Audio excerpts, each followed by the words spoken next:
Second and goal just outside the 10. Carr tips it in there. It's Waller. He spins. What's up, y'all? It's your commish here bringing you the matchup of the week from week one. Right here we had Ross against Bryan. And this one turned out to be the closest matchup of the week, which is why we decided to make this our featured matchup for the newsletter that Jerry's dropping here. So please check that out when it's sent out. So here we go. Josh Allen, 19.12 points. Not exactly what you're hoping for there, Ross. That's not going to get it done most weeks, but luckily this week it did because you had other players pick you up. Ryan Tannehill did worse than Josh Allen, 16.18 points. Very pedestrian numbers there. Clyde Edwards-Helaire, I thought it was Hilaire for the longest time, but it's actually Helaire. Wild, right?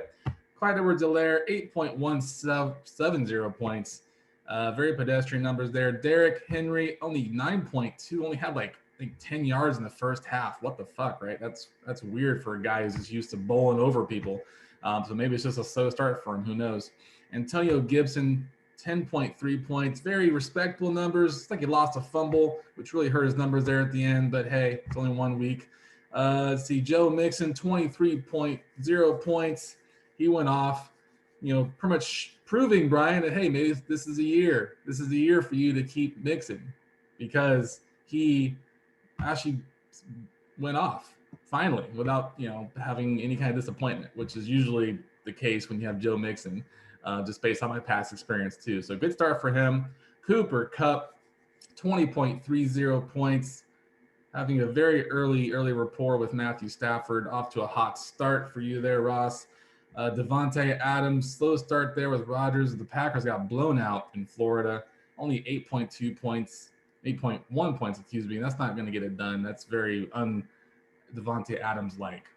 See, DJ Moore, 12.40 points. Very solid numbers. Usually is a guy who gets all the yak, but doesn't get a lot of touchdowns. So hopefully it's not the trend for him again this year, but we'll see. Scary Terry McLaurin, as Bryan would say, 8.20 points. Not very, very huge numbers there, but not bad as well. Darren, the Walrus Waller, had 19 targets on Monday Night Football. Only caught 10 of them, being double covered, some overthrows, but he got it done. 21.50 points. Mark Andrews, only 3.5 points. It's very strange for him. He's usually the red zone target there for Lamar Jackson, but they just didn't really get in the sync there here in week one. Brandon Ayukin put up the goose egg, 0.0. God. All right. And I see you've already dropped him, Ross. And I kind of see why. It's only 1 week, and I know you picked him up for Elijah Mitchell, but you blew all the fab for, went balls to the wall for. But still, I think there's still room for Ayuk to bounce back. But, man, tough week. Only had like 42% of the snaps in the field. That's not going to get it done for fantasy at all. Allen Robinson, 6.50 points. Very average numbers for him. It's like Andy Dalton's bringing him down, but he's usually putting up big numbers regardless of the quarterbacks. That's very shocking. Harrison Butker, 9 points. Had very solid numbers there. Young Wei, a.k.a. Young Ho Koo, 6 points. Very solid numbers there. Was the only scorer for the Falcons the entire game. Tampa Bay defense got shredded by the Dallas offense. Good for me with Dak and Amari, but, man, that was a tough matchup for Tampa for you there, Ross. 2 points. And in Carolina, coming up big there against the Jets for 10 points. So once again, this was the matchup of the week. Came down to the wire.